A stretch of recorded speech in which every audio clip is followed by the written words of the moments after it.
Saudações em Goiás, 16 horas e 50 minutos. Fazem uns 30 graus, coisa assim. Hoje chegou a fazer 36 na sombra. Um dia quente, muito quente. Mas é interessante que, sem poder saracotear, isso me obrigou a refletir. E nós vamos falar sobre um cenário eventual de guerra nesse vídeo, perfeito? Um cenário eventual de guerra. Eu gostaria muito que primeiro vocês observassem esse mapa aqui.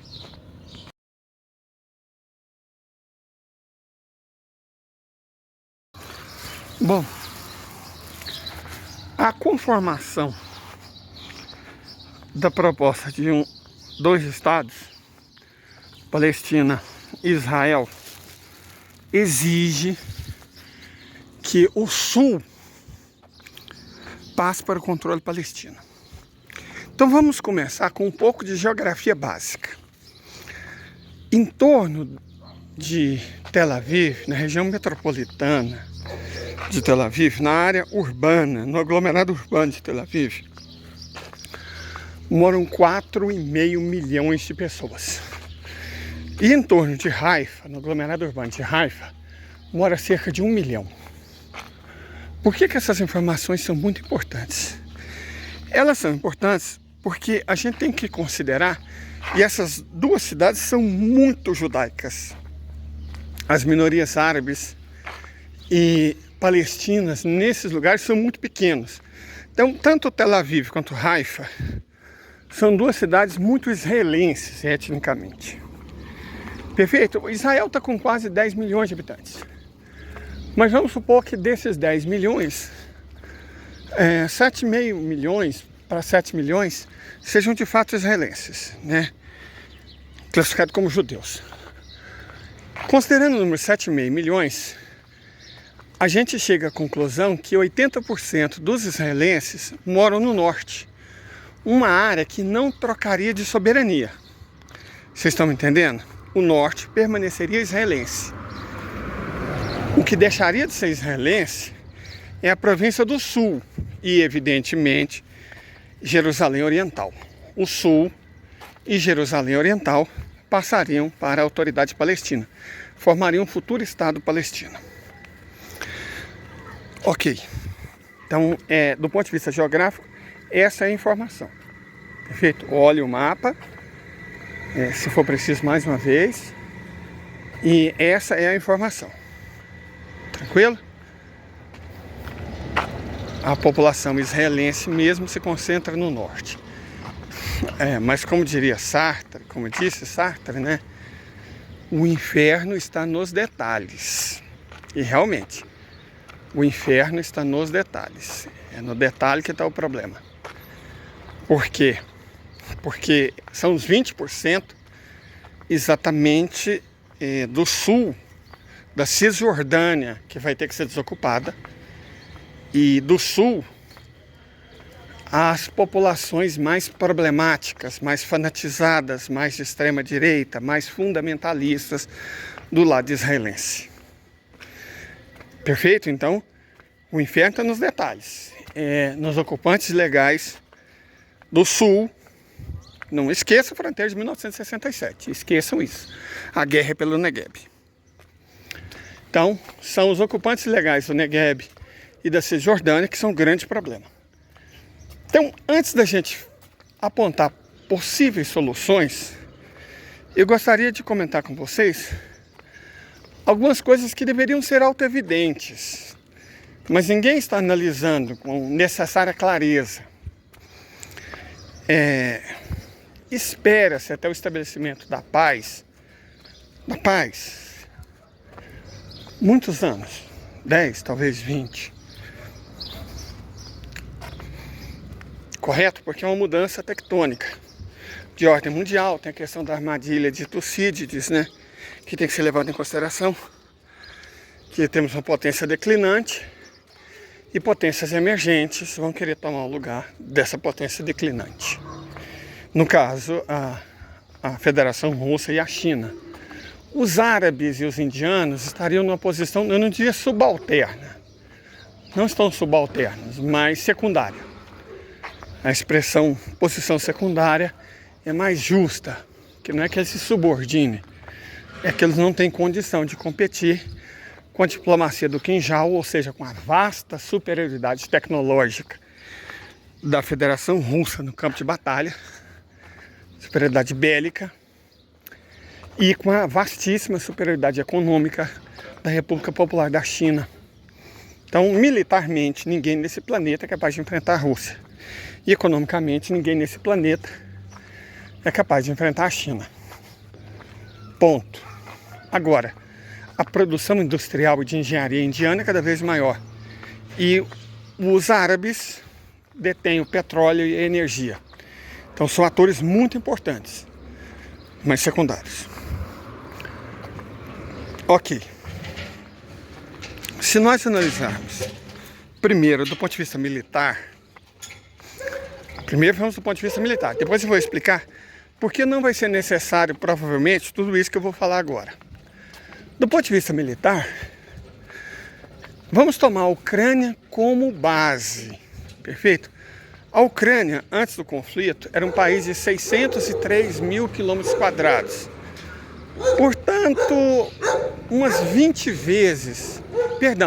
30 vezes maior do que Israel. Certo? Umas 30 vezes maior que Israel. De forma que Israel tem 3% do tamanho da Ucrânia original. Perfeito? Israel tem 3% do tamanho da Ucrânia original. Segundo ponto. A Ucrânia é dona de vastos recursos naturais, na verdade os mais abundantes de toda a Europa.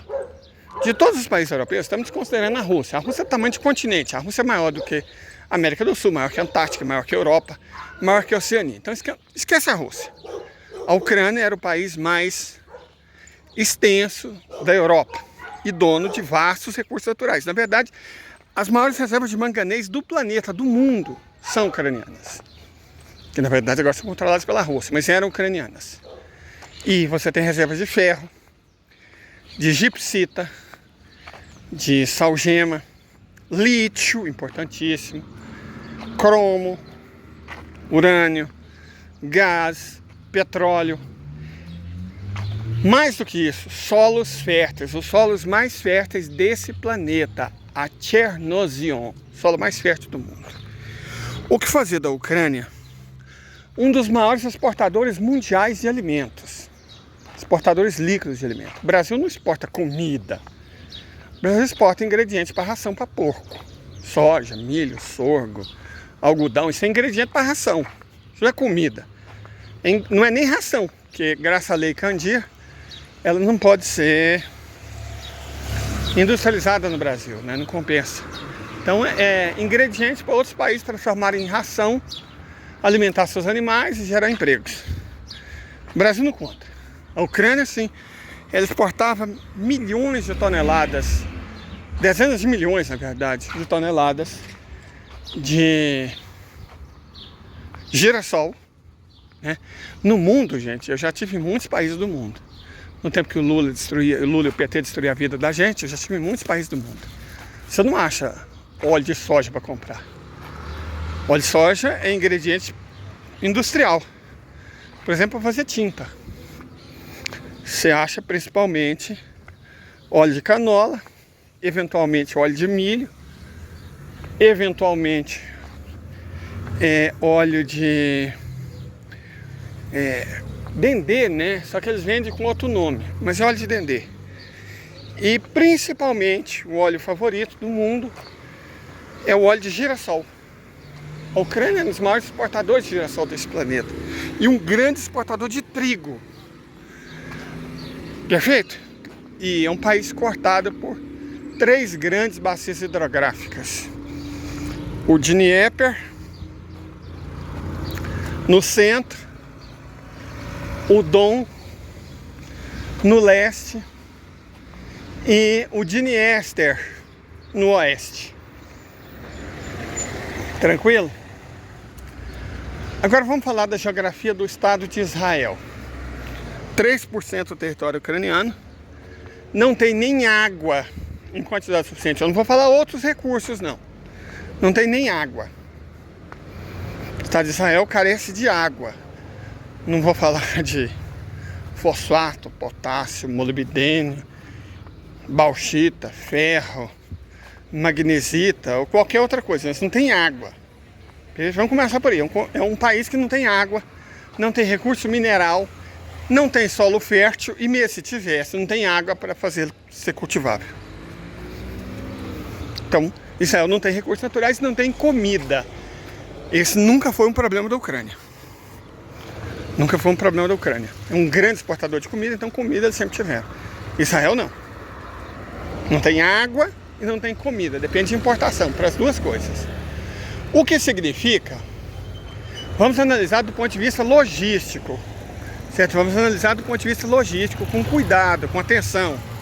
Significa que Israel depende de importação de alimentos para se abastecer. Alimentos não são exportados por avião. E não tem ferrovias que conectam o mundo a Israel. Evidentemente, sem rodovias também. Então, essa comida tem que chegar pelos portos. O porto de Haifa, porto de Yako, o porto de Nashod e o porto de Eilat, junto ao Mar Vermelho. Isso se chama vulnerabilidade. Significa que para Israel se alimentar, os 4 portos do país têm que estar funcionando. O que significa também que se os 4 portos do país forem desabilitados, Israel não tem comida. Entendeu esse ponto? Não produzindo comida depende de importação. Está cercado por todos os árabes, fez de todos os países árabes inimigos. Então, para se alimentar, eles precisam de 4 portos. Porto, gente, é um negócio muito pequeno. A Federação Russa demonstrou com facilidade como se desabilita um porto. É só dar uma olhada, pega imagens. Rússia, Odessa. Vocês vão ver porto. Aí não no sentido de harbor, acidente geográfico, de porte, construção. Vocês vão ver como é fácil desabilitar um porto. Muito fácil. Cruelmente fácil. Vocês estão me entendendo onde eu quero chegar, né? Que se você depende de apenas 4 portos para comer, você tem um problema enorme nas mãos. Israel não tem munição. Não tem munição. Não é que não tem arma. A arma até que Israel tem. Acumulou muitas ao longo... Eu vou diminuir por causa do som. A questão que nós vimos até aqui é uma enorme vulnerabilidade do Estado de Israel. Essa vulnerabilidade foi prejudicada, está sendo prejudicada enormemente pela guerra da Ucrânia. Durante 1 ano e meio. E nós acompanhamos aqui mesmo nesse canal a Rússia, de maneira lenta, mas implacável, desgastou a OTAN até não poder mais. Muitos países da OTAN simplesmente não têm mais armas nem para se defender. Certo? Porque enviaram tudo para a Ucrânia. Enviaram enormes quantidades de armas e quantidades imensas de munição. E tudo isso foi reduzido a cinzas pela Federação Russa. Virou pó. E agora, nem os Estados Unidos, nem os países europeus da OTAN, e muito menos a Turquia, tem com o que ajudar Israel. A verdade é que mesmo que eles quisessem, o que é duvidoso, como os países europeus iriam ajudar Israel? Se eles mesmos não têm munição nem para eles. Se eles não têm armas nem para eles. Eles gastaram tudo na Ucrânia. Os próprios Estados Unidos, além de centenas de bilhões de dólares, gastaram na Ucrânia uma quantidade enorme de munição. Enorme, gigantesca.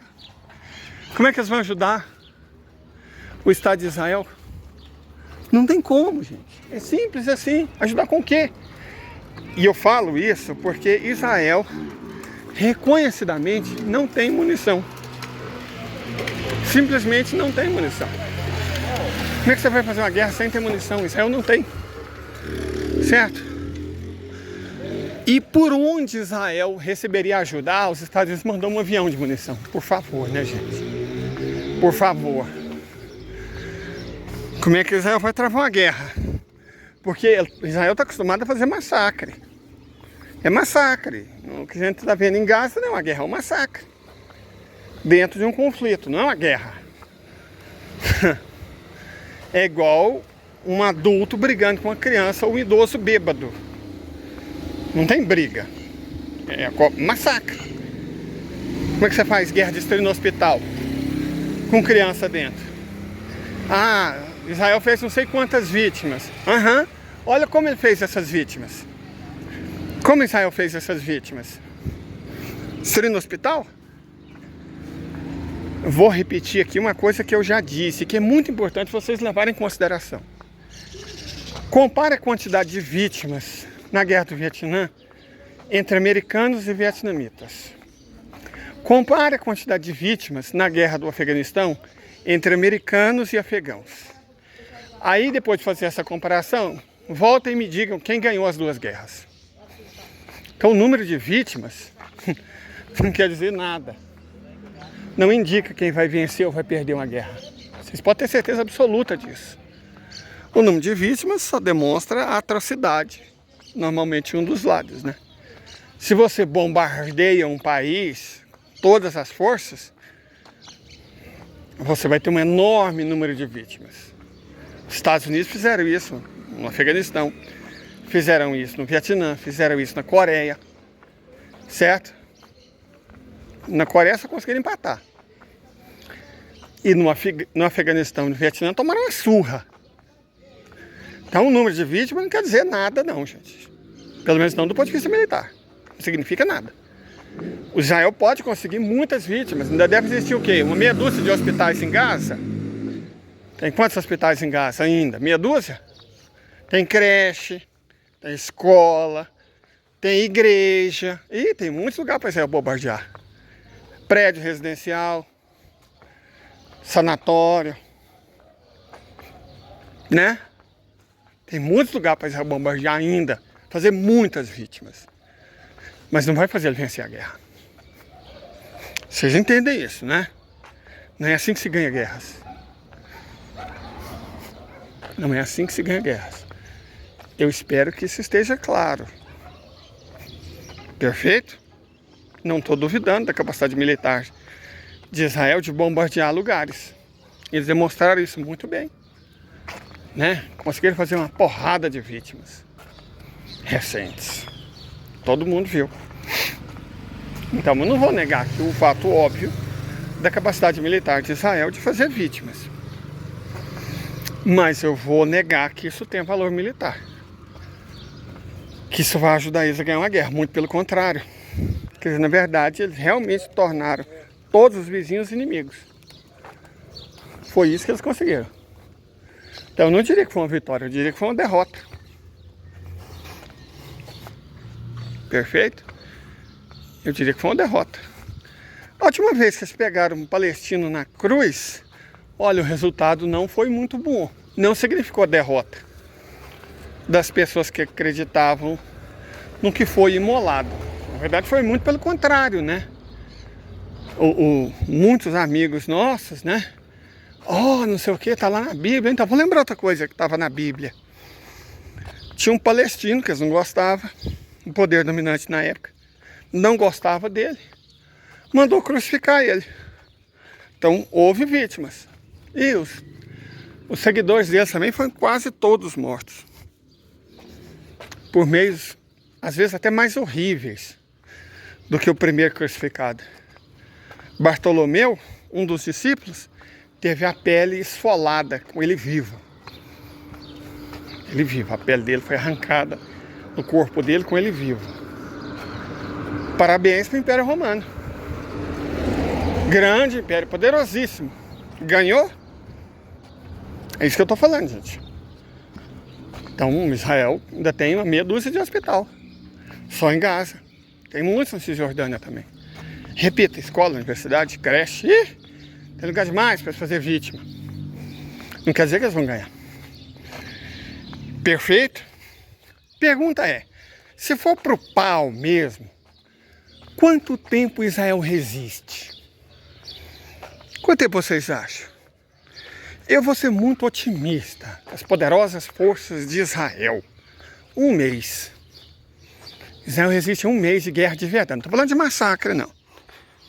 Invadir lugares, bombardear, né? Não estou falando dos terríveis inimigos que são encontrados em hospitais. Os cruéis médicos, as fascínoras enfermeiras, os diabólicos pacientes. Não. Estou falando de soldado, homem. Homem a homem. Na terra. Quanto tempo eles aguentam? 1 mês? Será que eles aguentam 1 mês de combate, de guerra, de verdade? Vamos supor que apenas um país. Na verdade não precisa de um país. Idealmente seria o Egito. Mas vamos dizer que só o Hezbollah. Que eles enfrentam o Hezbollah, homem a homem. Quanto tempo eles aguentam? Eles aguentam 1 mês? Aguentam? Eu acho que não. Ouso crer que não. Israel já está racionando comida. Está racionando água mineral. Perfeito? Nos supermercados. 2 dias e o Hezbollah fez a questão de testar isso. Interferência eletrônica, quem será, né, o país que tem tecnologia para fazer isso? Interferência eletrônica fez os alarmes do norte de Israel dispararem todos eles, e a população do norte de Israel, mais de 1 milhão de pessoas, foi obrigada a ficar em bunker durante 1 dia e meio, 2 dias. Qual será a quantidade de recursos que eles gastaram? Quantos dias Israel tem comida e água para, digamos, 6 milhões de pessoas em bunkers? Quantos dias? Quantas semanas? Será que chega a semanas? Porque você tem que alimentar os soldados. Os soldados, eu não sei se vocês sabem, eles comem, eles bebem, eles fazem suas necessidades, eles se machucam, precisam de hospital de campanha, equipamento, logística, muito combustível, muita energia. Combustível e energia não é problema para nenhum dos vizinhos de Israel. Mas não é problema mesmo para nenhum dos vizinhos. Para Israel é um problema. Para Israel é um problema. E outra, no meio de uma guerra, um país tão pequeno, a economia trava. Para totalmente. Indústria, já era.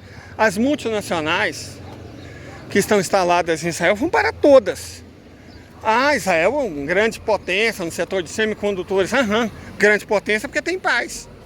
Sob bombardeio, não tem fábrica da Intel que funciona não, gente. Não queria desanimar ninguém não, mas as fábricas não funcionam. Perfeito? E essas fábricas são endereços conhecidos, está na internet. Você vai na internet, fábrica da Intel. Coisas podem cair em fábricas que continuarem funcionando, que estejam a favor de países hostis aos árabes. Coisas caem, coisas explodem, né? Um hospital mostrou isso muito bem. Tudo que cai e destrói um hospital pode cair e destruir uma fábrica. E os donos das fábricas sabem disso. Será que eles gostam de perder dinheiro? Tipo, perder muito dinheiro? Equipamento caríssimo, difícil de repor? Então sabe que eles vão parar. Israel ganha muito dinheiro com o turismo. Ganhava. Quem foi visitar Israel agora? Quem está visitando Israel, as pessoas estão querendo sair de lá. O turismo vai travar. Travou já não tem mais turismo em Israel. Qual será o prejuízo que todo mundo que depende do turismo está tendo? Quantos meses? Não aguenta meses. Quantas semanas eles aguentam assim, sem nenhum turista? As pessoas vão começar a ser demitidas. Negócios vão começar a fechar.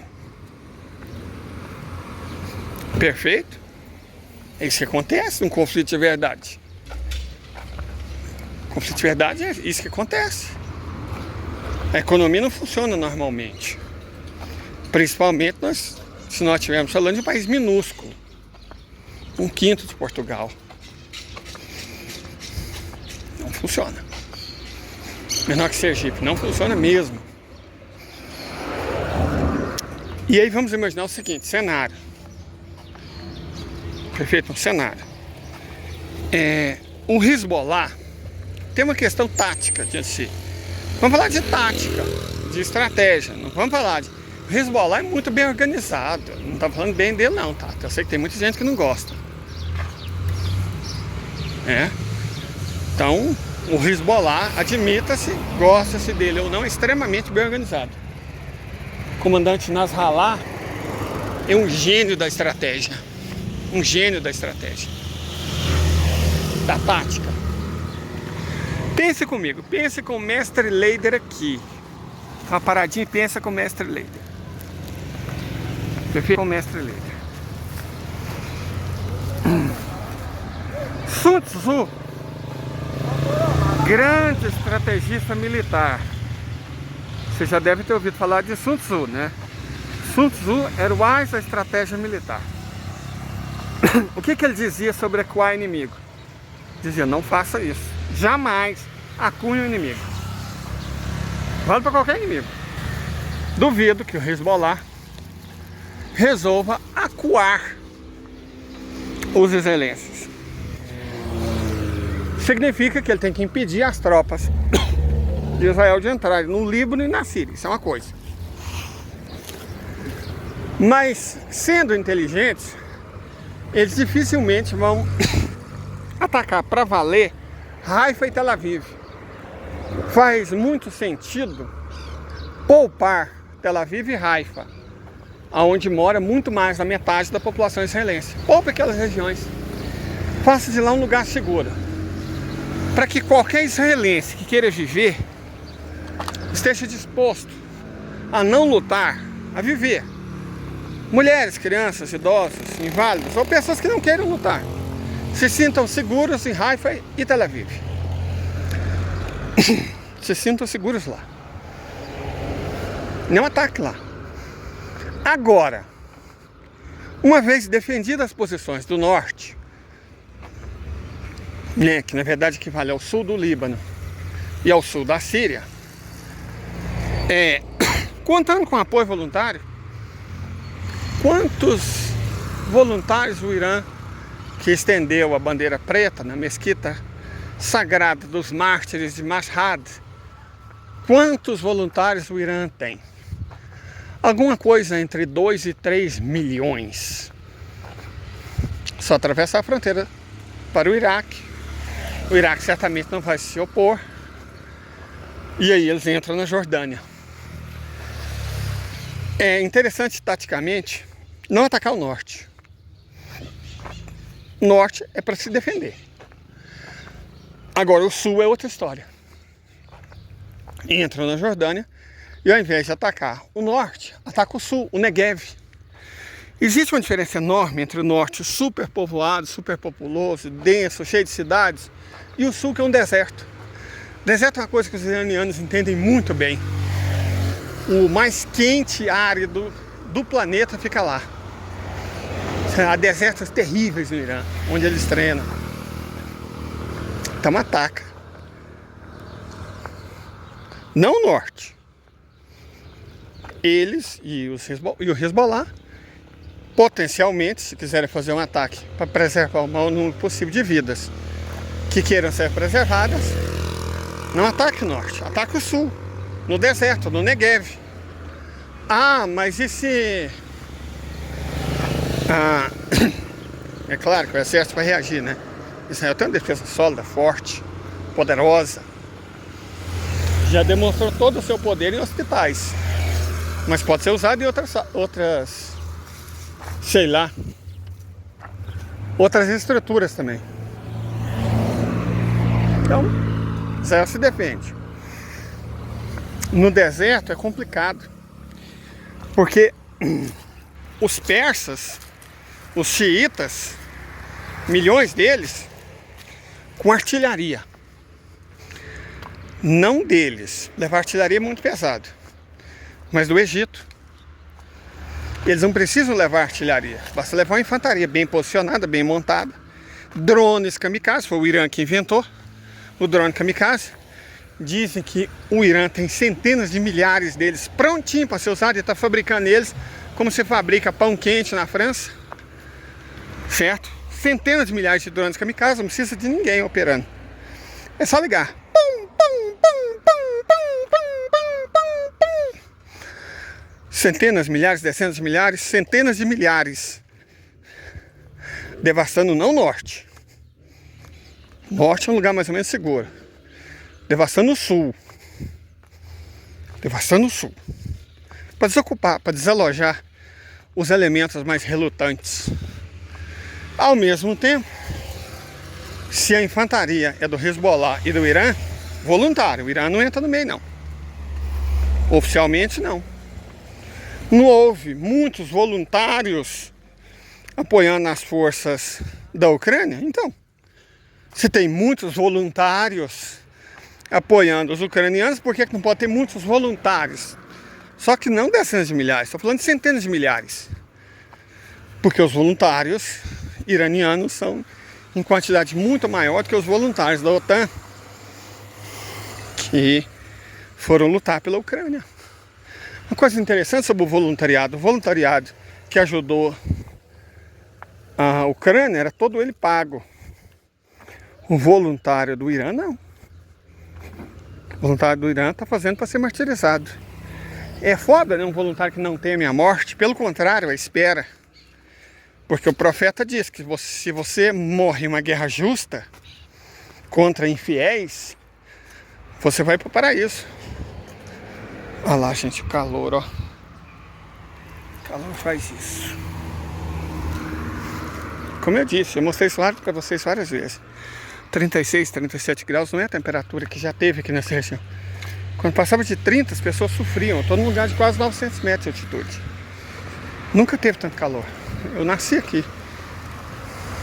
Com exceções pontuais, quando eu morei em Brasília, em Uberlândia, em Salvador, eu sempre morei aqui. Na Serra da Mantiqueira, eu sempre morei aqui. Nunca fez tanto calor.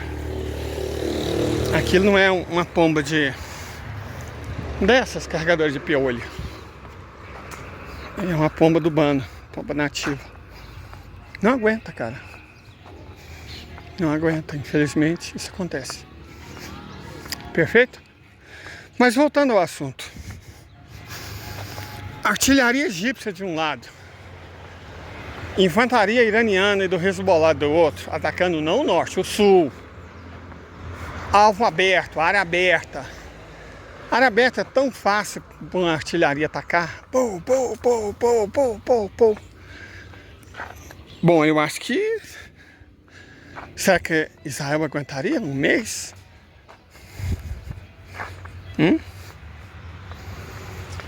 E aí, dito isso, vamos para outro ponto.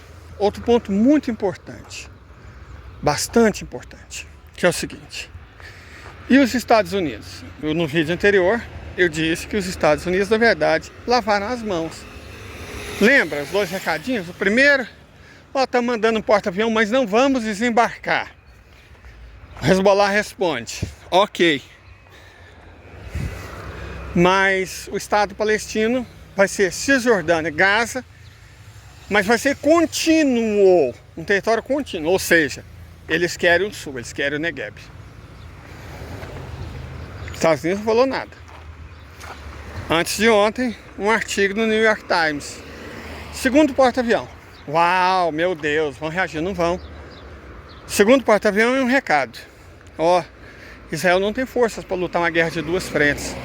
Contra o Hamas, né, e seus terríveis hospitais, e contra o Hezbollah. Israel não dá conta. Oh, meu Deus, como o Hezbollah deve ter ficado triste ao ouvir essa notícia, né?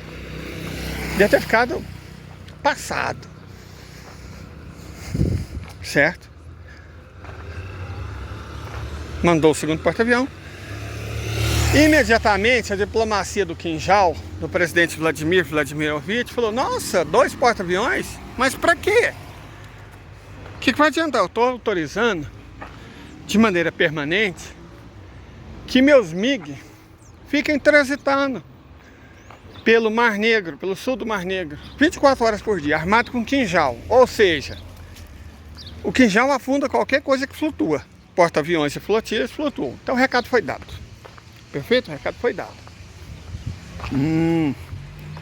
E o Hezbollah no outro dia respondeu. Ok. Aí os Estados Unidos praticamente falam, ó, Israel, cuida dos seus BO, não tem nada a ver com isso não.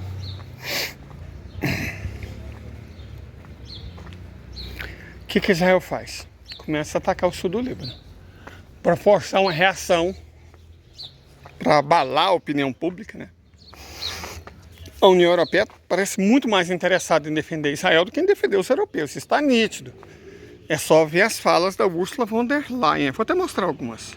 Yesterday we saw again Russia's targeted attacks against civilian infrastructure, targeted attacks on civilian infrastructure with the clear aim to cut off men, women, children of water, electricity and heating.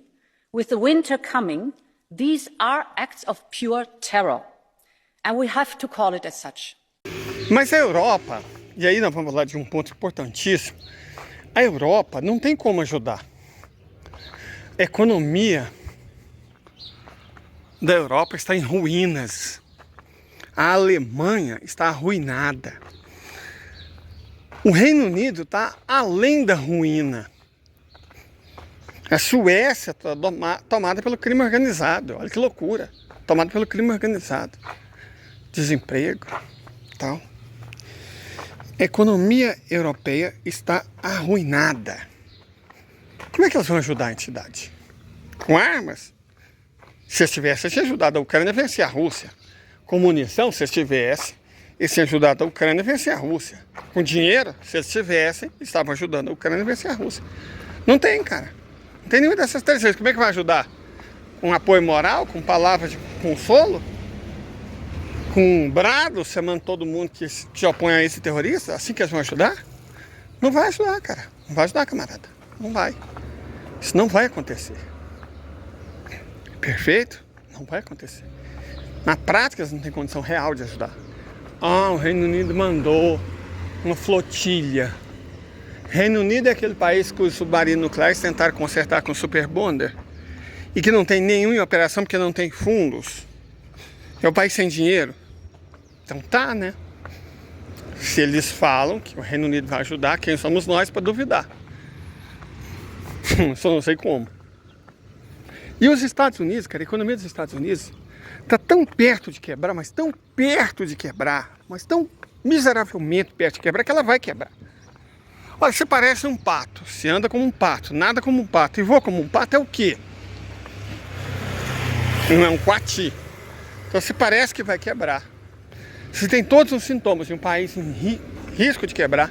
Se os bancos acabarem de perder 130 bilhões, vamos mostrar?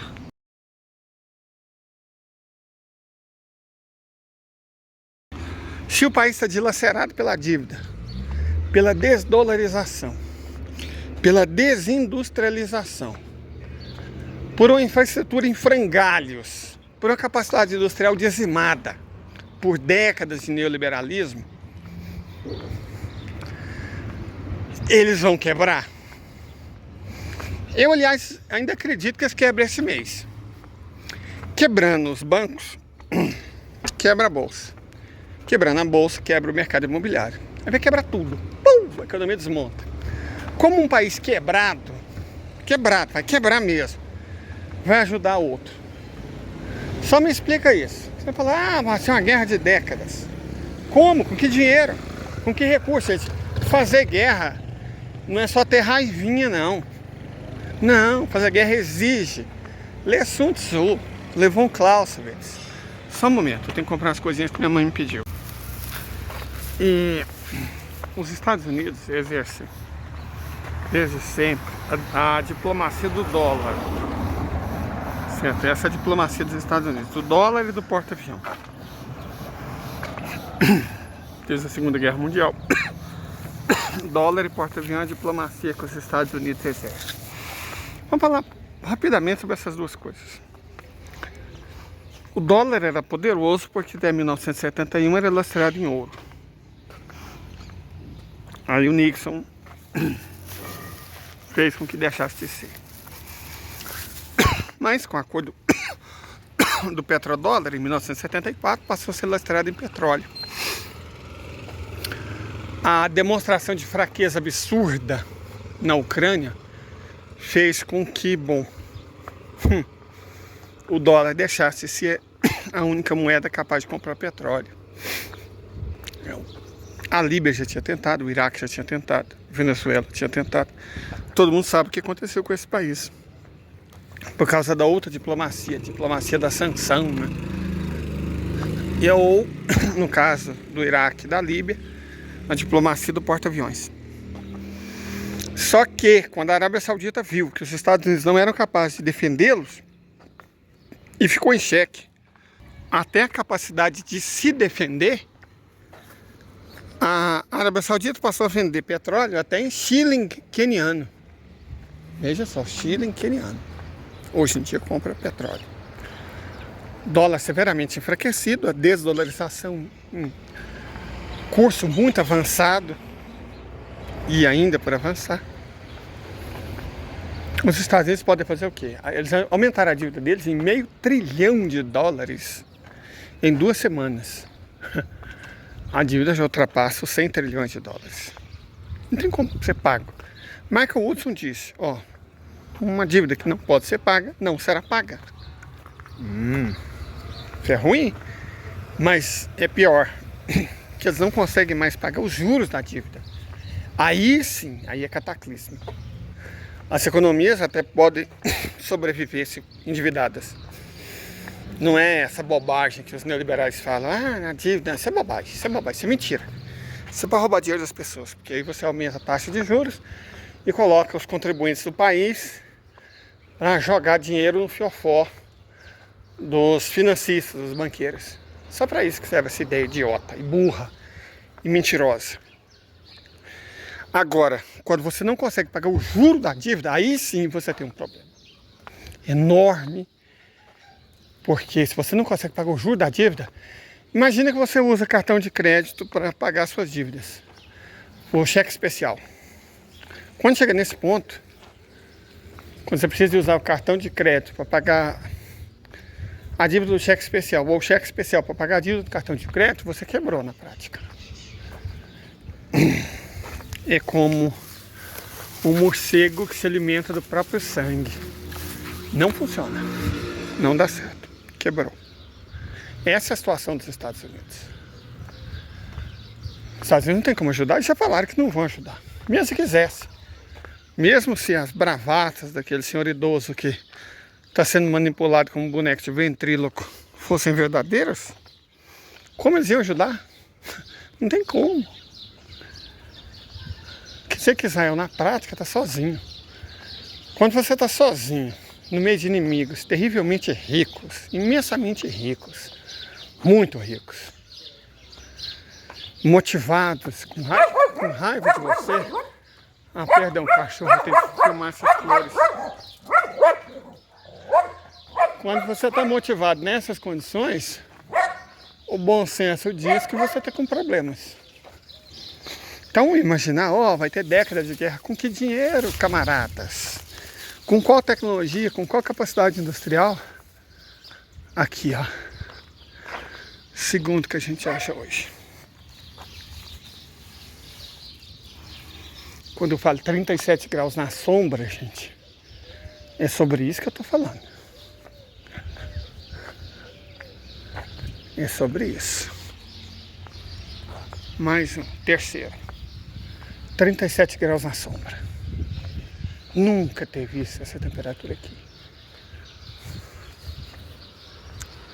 Mudança climática, né? Capitalismo. É capitalismo. A guerra é capitalismo. Imperialismo, colonialismo, ONU. A luta é civilizacional, sim. O Ocidente é a civilização do capitalismo. A luta é contra o capitalismo. Israel é um dos baluartes do capitalismo e vai cair. E não vai levar anos, como as pessoas estão pensando, não. Como muita gente está pensando. Israel batalha, campo a campo, homem a homem. Resiste 1 mês, e eu estou sendo muito otimista. Muito otimista. que Israel seja capaz de resistir um mês de guerra de verdade. Um mês. Sem ninguém para ajudar. Sem arma, sem munição, sem água, sem comida. Dependendo de 4 portos. Não, é um mês. E aí, bom, tem uma coisa interessante sobre onça quando cai. Todo mundo quer um pedaço do couro. Todo mundo quer tirar foto. É nessa hora que vai aparecer o salmão rei, né? Nessa hora que o salmão rei vai aparecer. E ele tem muito dinheiro, muita arma. E tá pertinho do foco do problema. Muito perto. E ele quer ser sultão, perdão, quem quer ser sultão é o turco, que está com muita raiva dos europeus. Ele quer ser califa, o salmão rei quer ser califa. E tem dinheiro para isso. Tem homens para isso. Ele não precisa se arriscar. Duvido que ele faça. Ele já mostrou que tem capacidade de resolver as coisas, se for preciso, picando-as em pedaços, se é que vocês me entendem. Eu não queria ser amigo do salmão rei. Na verdade, considerando tanto que eu sou pobre, eu queria o financiamento. Oi, Mohammed bin Salman. Tô aqui, ó. Me patrocina. Eu não sou financiado pelo bin Salman, não sou financiado pelos que patrocinam aquele deputado que era solzinho e virou criptopetista, né? Porque as fundações não são patrocinadas pela Rússia, não são patrocinadas pela China, nem pela Venezuela. Sabe quem me patrocina, quem me financia? Vocês. Vocês que me financiam. Isso me dá a oportunidade de ser livre e de me preocupar com a verdade, com os fatos. Certo? Com os fatos.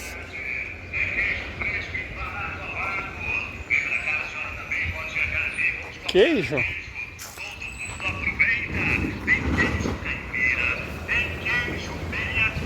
Opa, peraí. Opa, tem queijo, gente. Goiás é um negócio estranho, né? Porque eu acho que no resto do país é o caminhão do ovo. Aqui é o caminhão do queijo. É doce, é queijo. O preço é bom, o preço é bom, o preço é bom. Vamos lá. Gente, vocês acabaram de ver uma tradição goiana. Eu já vi muitas propagandas. Na verdade, quando eu morava em Minas, na Serra da Mantiqueira, aparecia de vez em quando o caminhão do ovo. Aqui eu não vi, mas talvez já tenha, né? Mas o caminhão do queijo, aí é outra história, né? Eu vivo reclamando pra vocês porque eu não tenho muito dinheiro, né? Pra comprar queijo. Mas hoje uma pessoa foi muito generosa comigo. Obrigado, Vânia, não vamos citar nomes. E aí, poxa, 3 queijos e uma bananada não, goiabada, por 50 pila, né? Não posso perder essa oportunidade, porque eu dou um dos queijos e a goiabada para dona mãe e fica o restante. Eu moro sozinho, como eu disse, eu me sinto rico quando eu consigo comprar queijo. Então eu só tenho que agradecer a Deus. Obrigado, pai. Deixa eu mostrar para vocês. Queijo. Se você não é mineiro ou não é do sul de Goiás, você talvez não entenda a dimensão do que é queijo para nós. Nós somos a civilização de ratos. Eu tô muito feliz. Tô muito feliz. Né? Porque, como eu disse, comprar queijo Nossa. Obrigado, Deus, e obrigado vocês. Como eu tava até dizendo, né? Que são vocês que me patrocinam. Então vocês acabaram de me patrocinar 3 queijos e uma goiabada por 50 reais. E queijo meio quilo. Mas não sai caro não. E é um queijo gostoso, ele me deu uma amostra. Quando você tem um produto bom, dê uma amostra. O queijo dele é bom. Muito gostoso. Ele falou Serra da Canastra, mas não é não, eu sei a diferença. E 0,38 não é a Serra da Canastra da nossa região, né? 0,34 a 0,35. Mas o queijo é muito bom, o queijo é honesto, é gostoso. E como eu disse,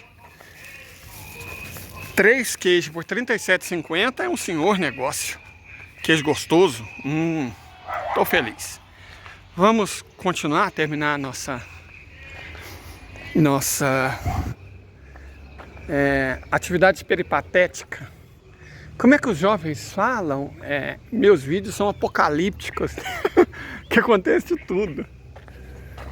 E eu sei que acho que até desrespeitoso eu tô tão feliz falando de coisas tão...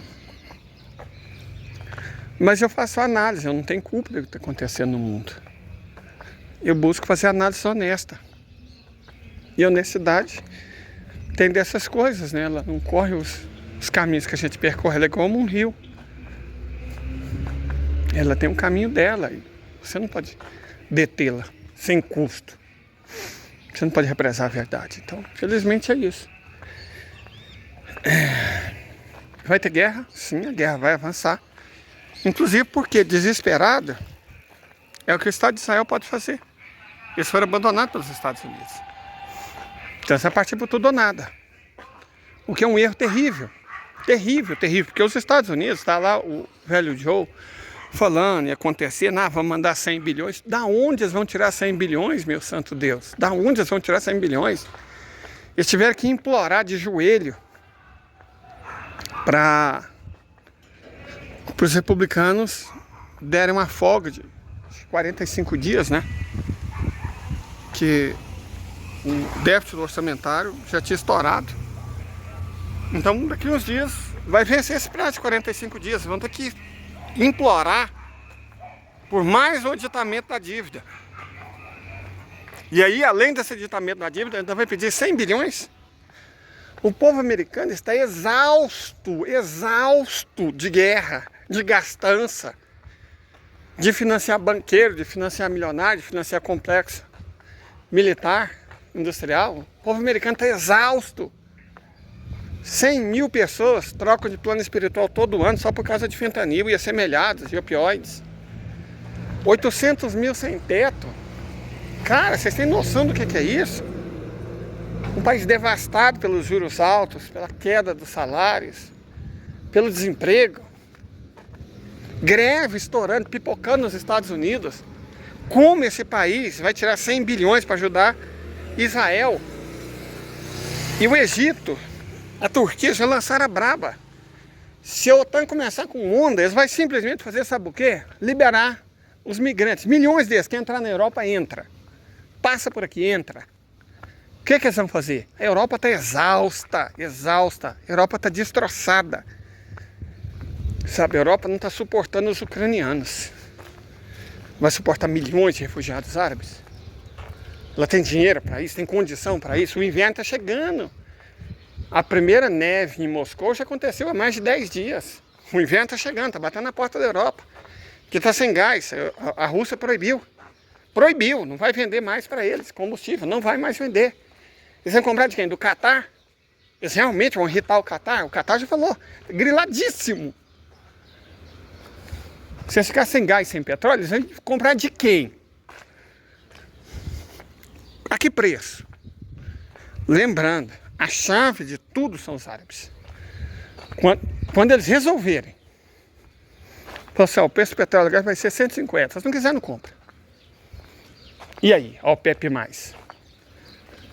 80% do petróleo da Terra. BRICS mais OPEP+. 80% do petróleo do planeta. Agora vai ser 150 barril. O Lula, se quiser que o Brasil não desmonte, vai ter que desfazer a obra, né? Do Temer e do Bolsonaro. Retomar o pré-sal, retomar as refinarias, retomar a Petrobras. Se ele não quiser que o país desmorona junto, o Lula vai ter que fazer isso. Ele vai ter que fazer isso. Péssimo para eles, né? Porque o golpe contra a Dilma foi por causa disso. Eles vão ficar sem petróleo. E aí?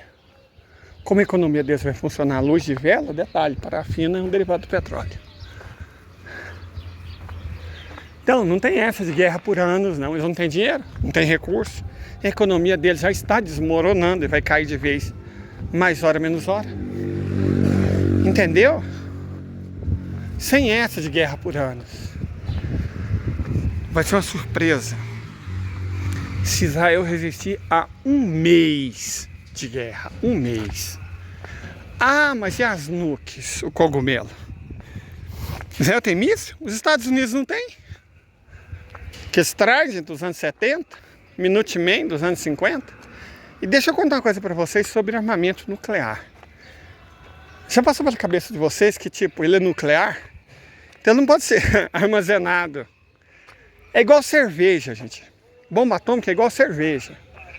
Você não pode fazer com ela o que você faz com pinga, guardar décadas. Não. Experimenta pegar uma cerveja e guardar ela 5 anos. Depois você abre e bebe pra você ver o que você vai encontrar. Entenderam?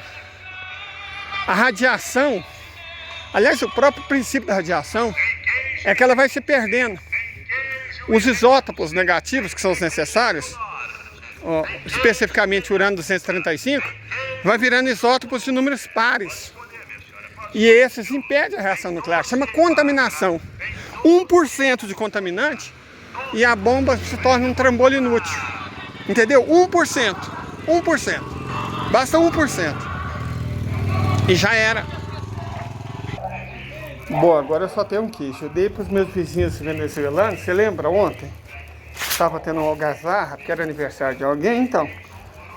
Não pude dar presente, dei um queijo. Mas voltando ao assunto dos cogumelos. Outra coisa é que a radiação, ela corrói muito mais, mas muito mais do que o sal ou do que a ferrugem. Então não tem jeito de você acumular um dispositivo desse. Você tem que montar para usar na hora. E esses dispositivos deixam assinaturas. Tem satélite russo especialmente preparado para detectar isso. No entanto, por mais que os russos tenham, e provavelmente tenham fornecido, meios de defesa para o Irã e para o Egito, eles devem ter recebido alguma coisa, alguma garantia para poder entrar nos BRICS. Então, Egito, Arábia Saudita e Irã estão garantidos, se é que vocês me entendem. Talvez pudesse atingir Damasco ou Alexandria, ou Cairo, ou Alepo. Mas deixa eu dizer uma coisa para vocês que é muito séria, de verdade. Deixa eu dizer uma coisa muito séria. 2.100.000 habitantes da maior prisão a céu aberto do mundo não são apenas prisioneiros, eles são reféns. São eles que impedem que qualquer arma eventualmente devastadora seja utilizada contra o Estado de Israel. Só que, deixa eu contar um segredinho para eles.